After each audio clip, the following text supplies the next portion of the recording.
আমেরিকার মতো super power, যাদের সর্বাধুনিক এয়ারক্রাফট ক্যারিয়ার এই মুহূর্তে পারস্য উপসাগরে টহল দিচ্ছে, তারা গত 24 ঘন্টা ধরে আকাশে উঠতে থাকা ইরানের একটা অজানা ঘোস্ট ড্রোনকে গুলি করে নামাতে পারছে না।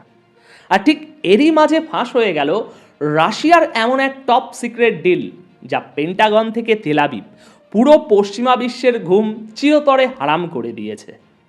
দেখুন, গত কয়েক মাস ধরে পুরো বিশ্ব একটা প্রশ্নের অপেক্ষায় বসেছিল। সবাই ভাবছিল ইরানের উপর যখন এত বড় চাপ আসছে, তখন তাদের পরম মিত্র রাশিয়া আর চীন কোথায়?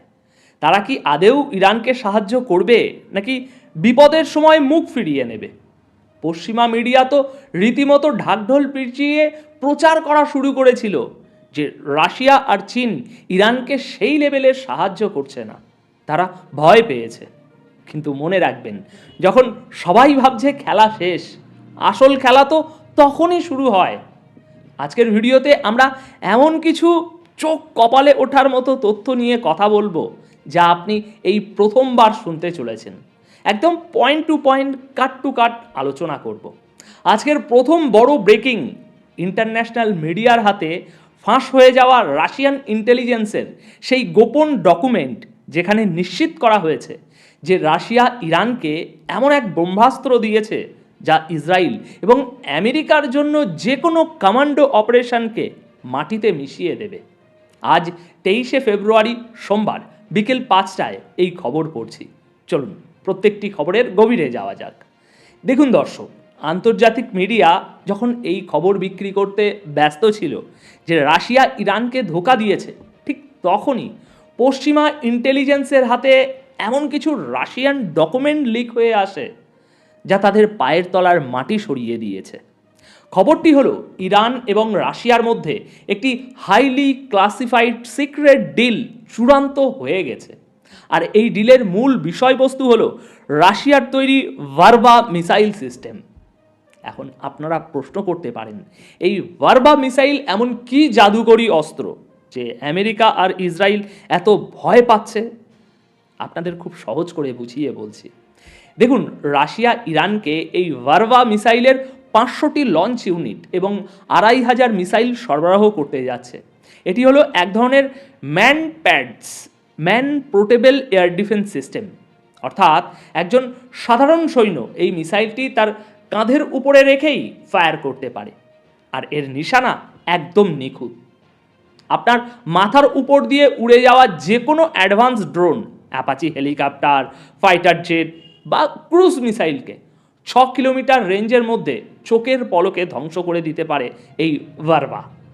ইউক্রেন যুদ্ধে রাশিয়া যখন এই ভার্বা মিসাইল ব্যবহার করেছিল, তখন ইউক্রেনে পশ্চিমা অস্ত্রের কি বেহাল দশা হয়েছিল তা আমরা সবাই দেখেছি। এখন ভাবুন, আমেরিকা আর ইসরায়েল এতদিন ধরে কি প্ল্যান করছিল? তারা প্ল্যান করছিল যে ইরানের উপর এয়ার স্ট্রাইক করবে, ইরানের মিলিটারি বেসগুলো ধ্বংস করবে আর আকাশপথে স্পেশাল কমান্ডো নামাবে। কিন্তু এই 2500 ভার্বা মিসাইল ইরানের হাতে পৌঁছানোর মানে কি জানেন? এর মানে হলো ইসরায়েল বা আমেরিকার কোনো হেলিকপ্টার বা ড্রোন যদি ইরানের আকাশে লো অল্টিটিউড বা নিচ দিয়ে ওড়ার চেষ্টা করে, তবে ইরানের এই সাধারণ রেভলিউশনারি গার্ডের জওয়ানরাই কাঁধে মিসাইল রেখে পাখির মতো গুলি করে নামাবে ওই ড্রোন বা বিষয়বস্তুগুলোকে। এখন বাধ্য হয়ে এই হেলিকপ্টার বা জেটগুলোকে অনেক উঁচুতে উঠতে হবে, আর উঁচুতে উঠলেই সেগুলো ইরানের লং রেঞ্জ র্যাডার বা S-300, S-400 অ্যান্টি এয়ারক্রাফট সিস্টেমের লক ইনে পড়ে যাবে। অর্থাৎ নিচ দিয়ে এলেও মৃত্যু, ওপর দিয়ে গেলেও মৃত্যু। ইসরায়েলের কাছে এর চেয়ে বড় দুঃসংবাদ আর কি আছে? দেখুন, রাশিয়া খুব ভালো করেই জানে ইরানকে যদি আজ দুর্বল হতে দেওয়া হয়, তবে আগামী দিনে পশ্চিমা বিশ্বের টার্গেট হবে খোদ মস্কো। তাই তারা কোনোভাবেই ইরানকে অরক্ষিত ছাড়বে না। এবার আসুন দ্বিতীয় খবরে। গত 24 ঘন্টার বেশি সময় ধরে পারস্য উপসাগরের আকাশে ইরানের একটি ড্রোন চক্কর কাটছে। আর অবিশ্বাস্য হলেও সত্য, আমেরিকান নৌবাহিনীর এত বড় বড় র্যাডার, এত ডেস্ট্রয়ার, এত এয়ারক্রাফট ক্যারিয়ার, কেউ এই ড্রোনটি আটকাতে পারছে না। দর্শক, পরিস্থিতিটা একটু কল্পনা করুন। ড্রোনটা উঠছে প্রায় ৩১,০০০ ফুট উচ্চতায়, এর গতিবেগ ঘন্টায় প্রায় ৯০০ কিলোমিটার। আমেরিকা এবং ইসরায়েলের ইন্টেলিজেন্স রীতিমতো মাথা চুলকাচ্ছে। তারা বুঝতেই পারছে না এটা আসলে কোন মডেলের ড্রোন। এটা কি নিছকই কোনো নজরদারি ড্রোন, নাকি এর ভিতরে কোনো ভয়ঙ্কর বিস্ফোরক লুকিয়ে আছে? ইসরায়েলি ডিফেন্স ফোর্সেস ইতিমধ্যে স্বীকার করে নিয়েছে যে কিছু একটা বড় গন্ডগোল হচ্ছে।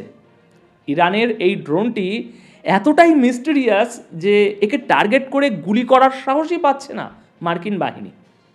কেন সাহস পাচ্ছে না? কারণ অতীত ইতিহাস। এর আগে একবার আমেরিকান এয়ারক্রাফট ক্যারিয়ারের একেবারে মাথার উপর দিয়ে ইরানের একটা ড্রোন উড়ে গিয়েছিল। আমেরিকা বাধ্য হয়ে সেটাকে গুলি করে নামায়, কিন্তু পরে তারা বুঝতে পারে ইরান ওটা ইচ্ছে করেই পাঠিয়েছিল আমেরিকার ডিফেন্স সিস্টেমের রেসপন্স টাইম চেক করার জন্য। আমাদের এই চ্যানেলেই এই খবরটি আপনারা দেখেছেন, যাকে সামরিক পরিভাষায় বলা হয় ওয়ান ওয়ে মিশন। এর আগে একটা হয়েছে। এখন আমেরিকা ভয়ে আছে এই নতুন ড্রোনটিকে গুলি করতে গেলে যদি উল্টো আমেরিকার ডিফেন্স সিস্টেমের কোনো দুর্বলতা প্রকাশ পেয়ে যায়, নাকি এটি এমন কোনো কামিকাজে ড্রোন যা আঘাত পেলেই ভয়ঙ্কর বিস্ফোরণ ঘটবে। সিরিয়াসলি বলুন তো, এত বিলিয়ন ট্রিলিয়ন ডলারের ডিফেন্স সিস্টেম কি তাহলে খেলনা হয়ে গেল একটা ড্রোনের কাছে?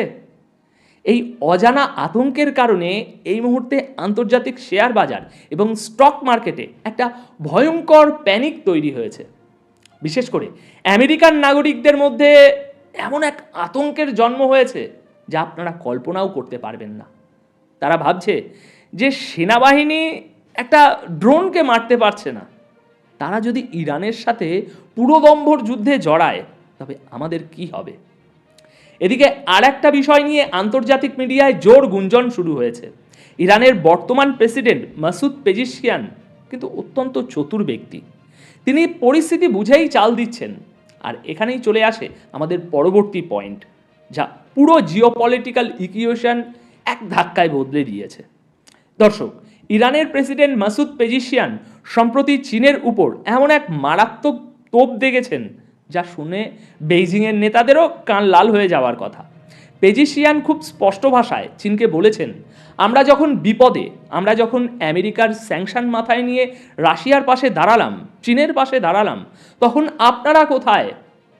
আপনারা আমেরিকার নিষেধাজ্ঞার ভয়ে, নিজেদের ইকোনমি বাঁচানোর ভয়ে আমাদের থেকে তেল কেনা কমিয়ে দিয়েছেন। আমাদের দেশে যে পরিমাণ ইনভেস্টমেন্ট করার কথা ছিল তার কানাকড়িও এখন আপনারা করছেন না। দর্শক, এই কথাগুলো অত্যন্ত গভীর। পেজিশকিয়ান চীনকে একটা পরিষ্কার মেসেজ দিয়েছেন, যে দেশ বিপদের দিনে বন্ধু হয়ে আপনার পাশে দাঁড়াবে তাদের পরিণতি যদি আমাদের মতো হয় এবং আপনারা যদি তাদের সাহায্য না করেন, তবে আগামী দিনে দুনিয়ার কোনো দেশ আর চীনকে বিশ্বাস করবে না। সবাই ভাববে চীনের সাথে হাত মেলানো মানেই ধ্বংস হয়ে যাওয়া। এই কড়া বার্তার পরেই কিন্তু রাশিয়া তড়িঘড়ি করে ভার্বা মিসাইল পাঠাতে শুরু করেছে এবং চীনও ব্যাকডোর চ্যানেল দিয়ে ইরানের সাথে তাদের নেগোসিয়েশন বাড়িয়েছে। কারণ তারা বুঝতে পারছে ইরান যদি একবার রেগে গিয়ে এই জোট থেকে বেরিয়ে যায়, তবে মধ্যপ্রাচ্যে রাশিয়া এবং চীনের সমস্ত প্রভাব তাসের ঘরের মতো ভেঙে পড়বে। আর এই পুরো পরিস্থিতিতে সবচেয়ে বেশি হতাশ কে জানেন? Donald Trump. ট্রাম্পের ঘনিষ্ঠ সহযোগী স্টিভ উইটকফ গতকাল একটি মারাত্মক বিবৃতি দিয়েছেন। তিনি বলেছেন, ডোনাল্ড ট্রাম্প নাকি ব্যক্তিগত আলাপে তার কাছে স্বীকার করেছেন যে আমি বুঝতে পারছি না, আমি এত বড় বড় যুদ্ধজাহাজ পাঠালাম, এত মিসাইল ডিপ্লয় করলাম, এত হুমকি ধমকি দিলাম, তারপরও এই ইরান কেন আমাদের সামনে মাথা নত করছে না? কেন তারা ভয় পাচ্ছে না? এই প্রশ্নের একটা ঐতিহাসিক জবাব দিয়েছেন ইরানের পররাষ্ট্রমন্ত্রী আব্বাস আরাকাচি। তিনি বলেছেন, আমরা কেন মাথা নত করি না জানেন? কারণ আমরা ইরানি। আমাদের রক্তে স্যারেন্ডার বা আত্মসমর্পণ করা বলে কোনো শব্দ নেই। আমাদের ইতিহাস এবং আমাদের শিক্ষা আমাদের শিখিয়েছে, যত বড় পরাশক্তিই সামনে আসুক, আমরা শেষ রক্তবিন্দু দিয়ে লড়ব, কিন্তু দাসত্ব মেনে নেব না। দর্শক, এই স্টেটমেন্টটা শুধু একটা ডায়লগ নয়, এটা হলো শতাব্দীর পর শতাব্দী ধরে টিকে থাকা পার্সিয়ান সাম্রাজ্যের সেই অদম্য অহংকার, যা আজও আমেরিকান থিঙ্ক ট্যাঙ্কদের বুঝতে ব্যর্থ করে দেয়। এবার একটু বৃহত্তর প্রেক্ষাপটের দিকে তাকান। একটা সময় ছিল যখন মধ্যপ্রাচ্যের বিভিন্ন দেশ এবং সাধারণ মানুষের মধ্যে একটা প্রপাগ্যান্ডা ছড়ানো হতো যে ইরান আর আমেরিকা আসলে ভেতরে ভেতরে বন্ধু, ইসরায়েলের সাথে ইরানের একটা গোপন বোঝাপড়া আছে, এরা শুধু লোক দেখানো ঝগড়া করে। দর্শক, মনে পড়ে সেই দিনগুলোর কথা? কারা ছড়াতো এই কথাগুলো? যারা নিজেরাই আমেরিকার দালালি করত, তারাই নিজেদের ব্যর্থতা ঢাকতে ইরানের বিরুদ্ধে এই ন্যারেটিভ বানাতো। কিন্তু আজ যখন সত্যি সত্যি লড়াইয়ের ময়দান প্রস্তুত, তখন সেই তথাকথিত মুসলিম দেশগুলো কোথায়? কার সাহস আছে আজ সরাসরি ইসরায়েলের চোখের দিকে তাকিয়ে একটা স্টেটমেন্ট দেওয়া? একমাত্র ইরান ছাড়া আর একটি মুসলিম দেশও কি আজ ইসরায়েল বা আমেরিকার বিরুদ্ধে বুক চিতিয়ে দাঁড়িয়েছে? না, সবাই চুপ। আর যখন সত্যি সত্যি লড়াই করার সময় এলো, তখন কে লড়ছে? সেই ইরান। আজ ইরান একা দাঁড়িয়ে ইসরায়েলের চোখে চোখ রেখে লড়াই করছে। এই একটি ঘটনা পুরো মধ্যপ্রাচ্যের সমীকরণ বদলে দিয়েছে। সাধারণ মানুষ আজ বুঝতে পারছে কে আসলে আমেরিকার বিরুদ্ধে লড়ছে আর কে শুধু ফাঁকা আওয়াজ দিচ্ছে। ইরান খুব পরিষ্কার ভাষায় বুঝিয়ে দিয়েছে, মুসলিম নামধারী কোনো দেশের গদ্দারি তারা এবার আর বরদাস্ত করবে না। অনেকেই বলেন যে আমেরিকার সাথে যুদ্ধে জড়ালে ইরান ধ্বংস হয়ে যাবে। হ্যাঁ, যুদ্ধে ইরানের ক্ষতি তো অবশ্যই হবে, কিন্তু একবার ভেবে দেখেছেন আমেরিকার কি হবে? দর্শক, ইরানের যা হারানোর ছিল তা তারা গত 40 বছরের নিষেধাজ্ঞায় হারিয়ে ফেলেছে। তাদের আর নতুন করে হারানোর খুব বেশি কিছু নেই।